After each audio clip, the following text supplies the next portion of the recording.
If you're not willing to learn, no one can help you. If you are determined to learn, no one can stop you. And I thought that was that was a great thing. So I don't know if that was Keanu Reeves that actually said that or not, but it was his picture. Okay, let's get into this. So one thing that was suggested to talk about a while back was handling and navigating conflict. And so I mentioned Anthony. I've been friends with Anthony since 1990 or 91. Mary says, let's just schedule it. Yeah, we could do that. We have time, so we can make that happen, Greg. Um, so I've known Anthony since 1990 or 91. I'm pretty sure it was 1990 when I met him. Uh, and then, of course, I had other bands that I played in that would do shows with Midline. This is pre me being in the band, of course. Um, got to know those guys in Midline. I had gravitated towards John Conley immediately because we're both drummers. So that's sort of how that works. If the lead singers tend to hang out, the guitar player, because you have that commonality. Man. Uh, but as I got to know everybody in the band more and more, Anthony just had this magnetic personality, and people seemed to really like him. And of course, being the lead singer of a band, that's where your eyes and ears tend to go to first. And then in 1994 or 5, 1994, I ended up being in the band. So, yeah, so I've been closely connected to Anthony for 30 years, and it's been awesome. That isn't to say that we haven't had our disagreements, very strong disagreements and fights. Uh, we've said things to each other that out of anger, um, that may have been malicious, um, things said to each other that were meant to tear each other down, um, to hurt. um, yeah, you name it. It's been said. It's happened. There's been a lot of ugly stuff, but we were also younger, and we were both very passionate about what we were doing, and so because we had that thing in common, uh, we got through all of that garbage. And I'm not saying that that would never happen again. I know that as I've gotten older, my perspective of things change. They say that wisdom is a culmination of knowledge and experience. So you really can't have wisdom without those two things coexisting. You have to have um, knowledge and experience to have wisdom. So, you know, when you're younger, you might have a lot of knowledge about something but no experience in it, and so you do things that you shouldn't, and say things that you shouldn't. And I've so this kind of leans pretty heavy towards bands that break up, bands that have fights and things that never resolve. And I think that's a sad position to be in. Friendships get lost in those things, and I mean, there's just and things get said that shouldn't be said, and I watch it happen with younger bands. Watch it happen with people who are older, and just wondering, like, how is it that Midline survives all of that? you know, uh, to rise above those things. And so I had some conversations with some people over the last week, um, because Midline's got a lot of good things going for us at the moment, and you know, the things that are on the horizon look really great, and we have to be very smart in our decision making process on where we're going to focus our attention, and things that have some kind of monetary attachment, some financial commitments, like being really smart with our time and resources. And I think we've always had that.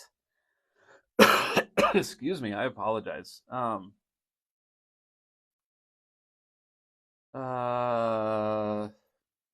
So Mary's weighing in. The producer, I read a really great book 20 plus years ago called The Heart of the Artist. It's really good. Yes. Thanks for posting that, Mary. That's a really great book to check out. So being in a band, playing music, you're dealing with so many different personalities and ways that people tick, you know. Um, there's just such a wide spectrum of that, and then a lot of times, you know, to compound that is different levels of ability, you know, and so, but through all of that, there's a lot of patience that is also required um, in navigating those things. So the question was like, how do you handle and navigate conflict? So I just said patience is one of those things. Um, I think all of us have this tendency to need something to happen immediately and to have an answer immediately. This everything happens in, you know, at a click of a button, or so we're just used to this. Everything happens instantaneously, and so if we have to be patient with something, that can really derail us from, you know, mentally, and that can affect us physically and emotionally. Mary says kindness. Um, Kirby, good morning to you, sir.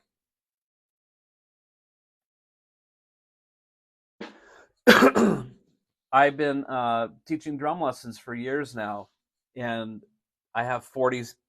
Sorry, my nose.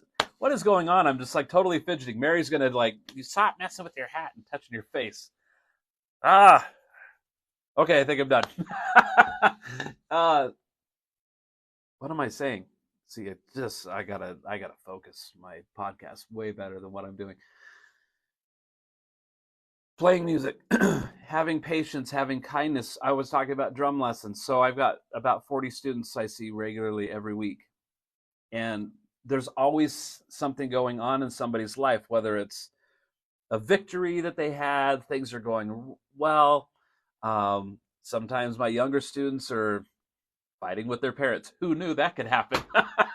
uh, um, Problems at school, problems at their job, problems with their band, discouraged because they don't feel like they're progressing, like they have this pressure they put on themselves of where they should be.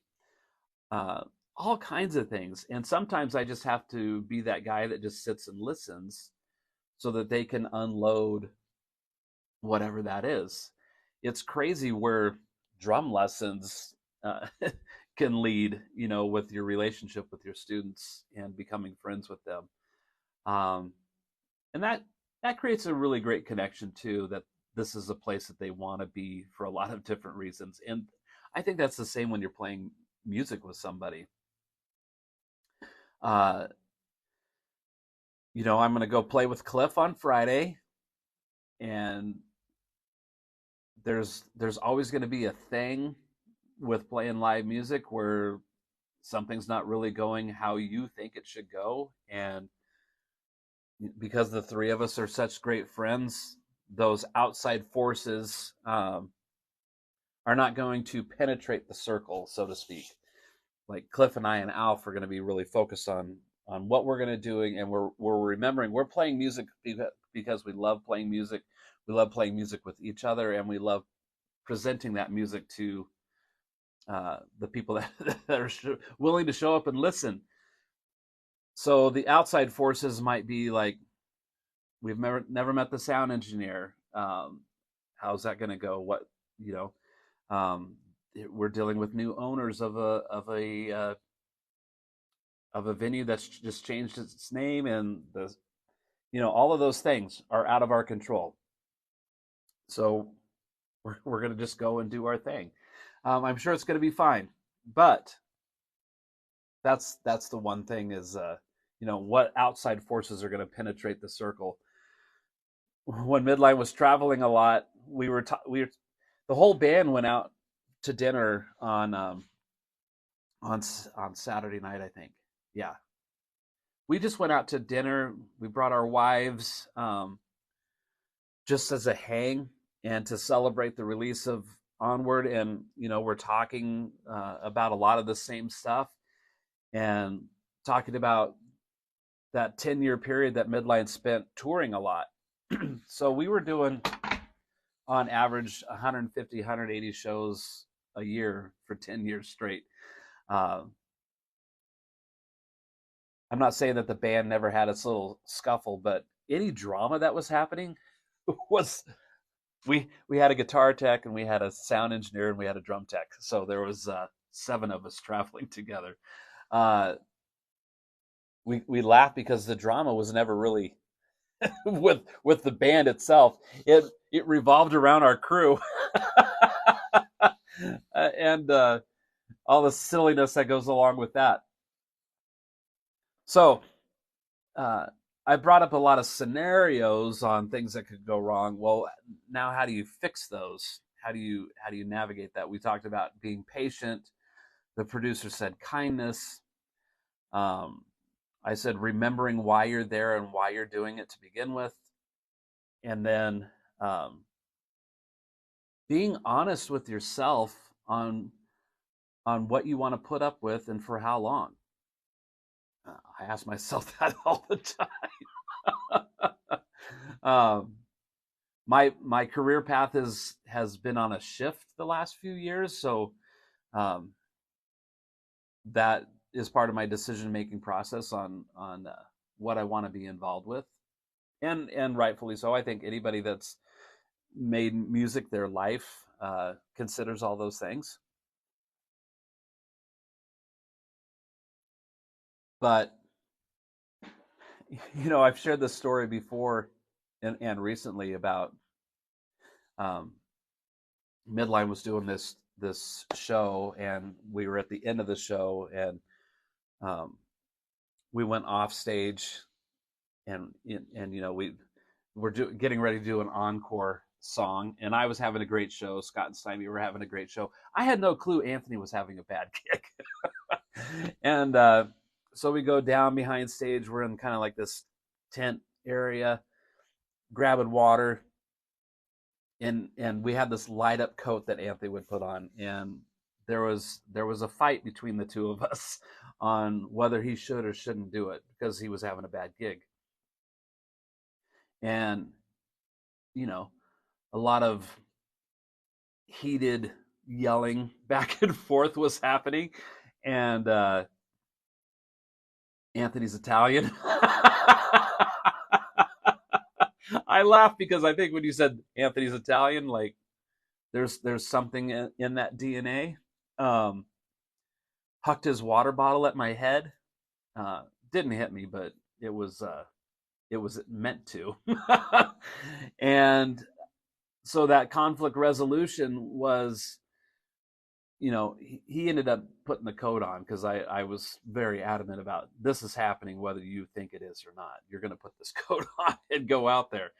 And so I went up the stairs, got on the drums. Everybody was, and Scott and Stymie are totally blindsided, like they had no clue what was why we were fighting. Go up there and start the song, and Anthony's at the bottom of the stairs, kind of hidden. And I looked right at him, and I mouthed, "I love you." And he looked back at me and said, "I love you too." And then when it was time for him to come up, he came up, and the coat was a success. We have video proof. But he and I discussed that just the other night when we were at dinner, and we said, think about all the bands that would have just broke up over that situation alone. It wasn't a situation of, can I play music with you? I want the music to sound this way, and you want it that way. And there's always the breakup reasoning as artistic differences, things like that. This was somebody physically throwing something at another person with the intent of hurting them, or to put an exclamation point on your point. So we were laughing about that. It wasn't funny when it happened, but we resolved that just before we went on stage by saying that we loved each other. But just thinking about, like, how many bands would let that destroy what they had? Because I think so many of us have witnessed that. Just look at your friends of musicians that are around town that you find, well, the band broke up. Why? Oh, he didn't like the color blue. it's I know it sounds ridiculous to say that, but really, that was it. That was the thing that ended it all. Well, Anthony says, forget about it.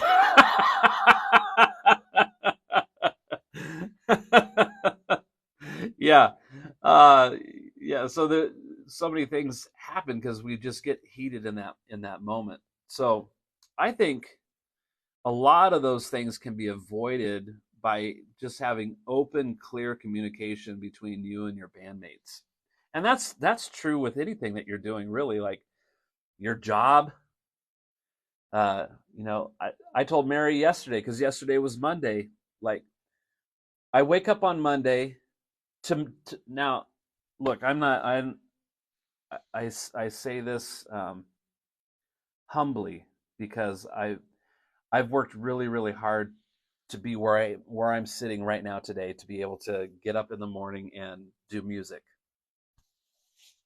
And it's not like I reached that point and now there's a lot of work to maintain that position, being self-employed and having an income. Anybody that's out there self-employed, and no matter what you're doing, is a 24/7 commitment. What I'm getting at, though, is on Monday morning, I see a lot of people start posting memes and things about how terrible it is that it's Monday morning and now I have to go to this job I hate. Well, why do you hate that job? Is the job really that bad? I'm sure there's circumstances that, yes, that's the truth. But it's just, we made up in our mind on Sunday night or Monday morning when we're getting up, getting ready to jump into traffic and do all of that thing, that our patience is low, our mental outlook is low. Like, what if you just flipped a switch on that? Like, oh, it's Monday, I get to go see these people I work with again, I get to provide for my family, I get to do these things, I get to do all of this stuff. Would that make a difference in your entire outlook? I bet it would. uh Yes, so Mary, the producer, says it really depends on the circumstances too. Sometimes you have to move on. Yes, 100% accurate. Yeah. There's sometimes, I think, even when things are going great, maybe you have other opportunities that are coming at you, and you have to say, this doesn't make sense for me to do this anymore. Again, you can have great upfront, clear communication with everybody that you're working with, so that you can exit that situation to go to the next without setting fire to it. I think that's possible. I think it's very possible.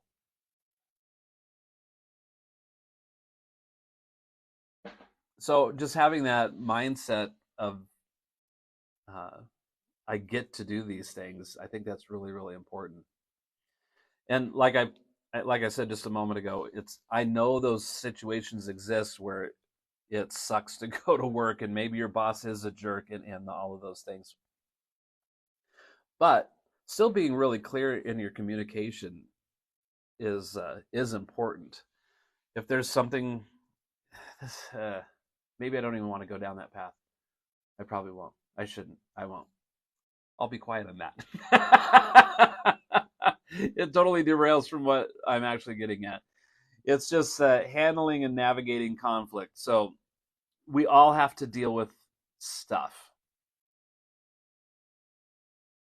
So how are you going to approach that stuff? Are you going to approach it by hucking a water bottle at your friend to make your point happen?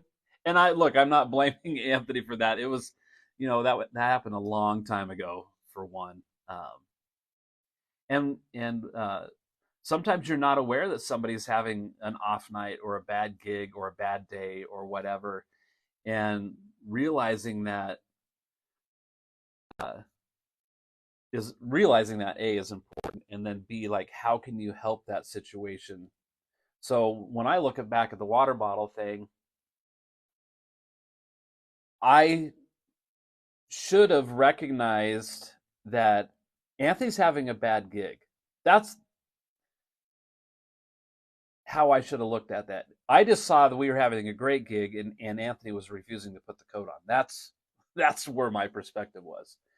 But if I would have known or had taken the time to recognize, hey, he's having a bad gig, this is why, we could have easily went up and played that song without the coat, and everything would have been completely fine. It would have been a disappointing thing, because I thought it was part of our show to do that. So I think, looking back at that, then I could have changed how I was handling that situation, and instead of just yelling at him that you're going to do this. No, I'm not. Yes, you are. It worked out, but I think things leading up to that could have been handled a lot differently. And just knowing, okay, we got one more song to do. This guy's having a bad show. Yeah, man, if you're uncomfortable doing that, that's cool. That's how I should have handled that. I like to paint that picture, I guess, and I'm just realizing now as I'm telling the story again that I guess I sort of presented in a way that Fred was right and Anthony was wrong, but that's really not how it should be looked at.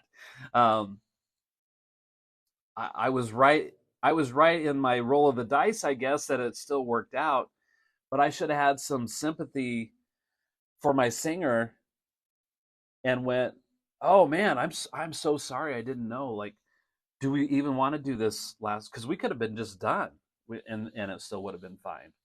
So that's where I'm looking at myself now, thinking, okay, how to handle conflict, and the resolution of that is,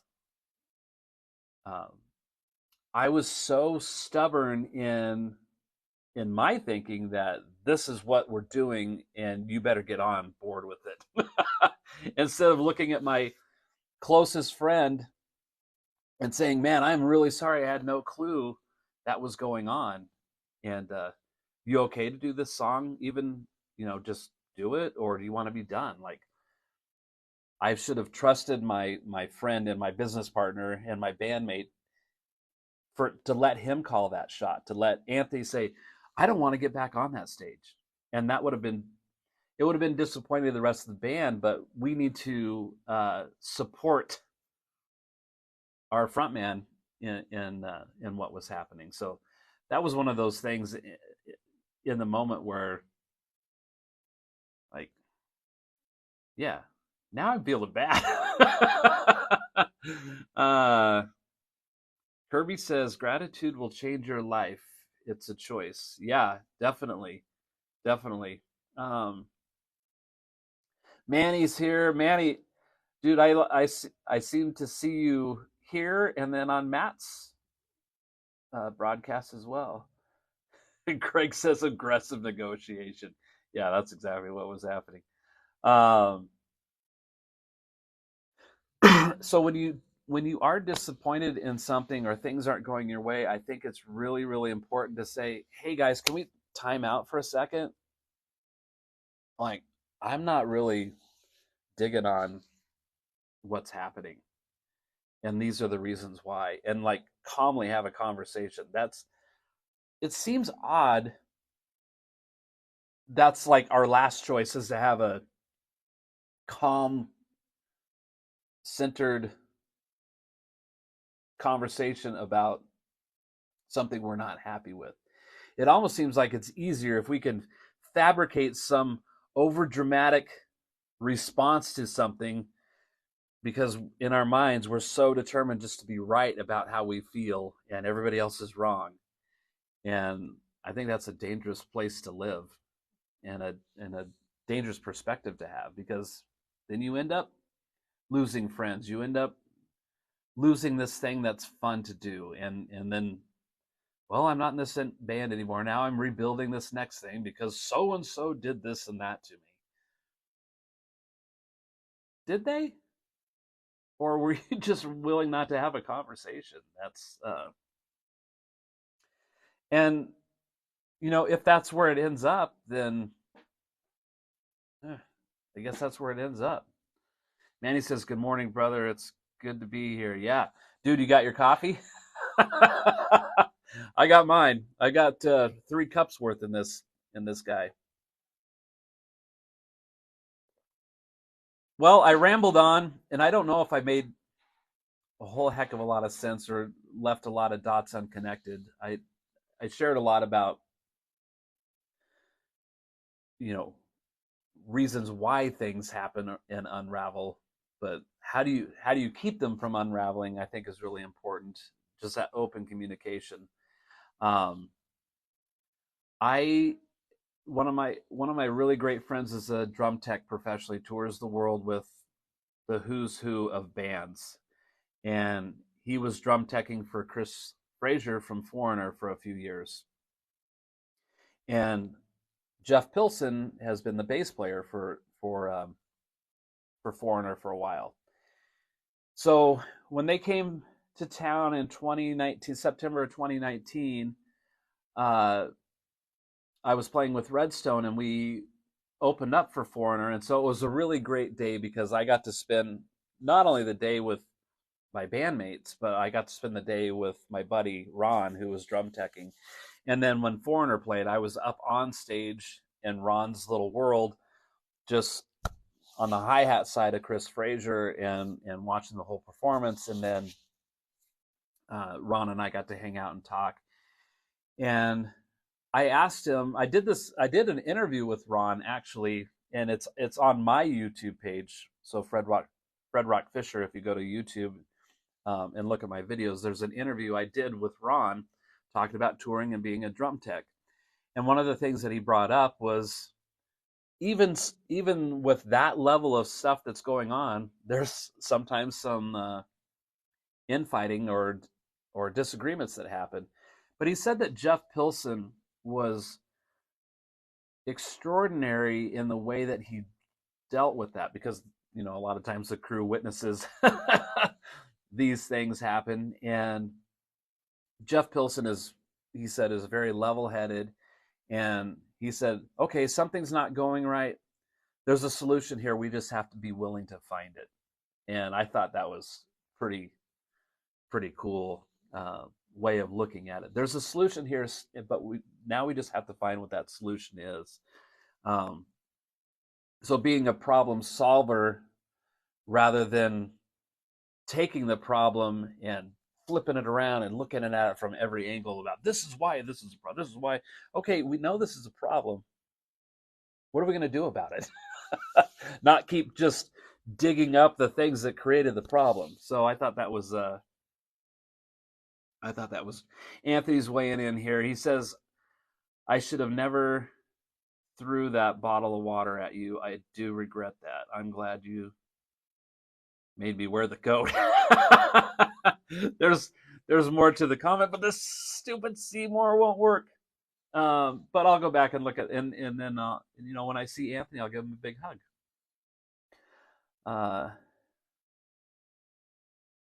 Mary says, I hope you don't have any missed calls from the internet guys. I don't think that I do. I have my ringer and everything on, and that would interrupt what I'm doing. So I did, producer Mary, I did get a text from them to confirm that they would be here sometime between the hours of 8 a.m. and 10 a.m. So I'm right up against my time, folks. The producer's here to remind me that I have some commitments. New internet. Yes, it's about time.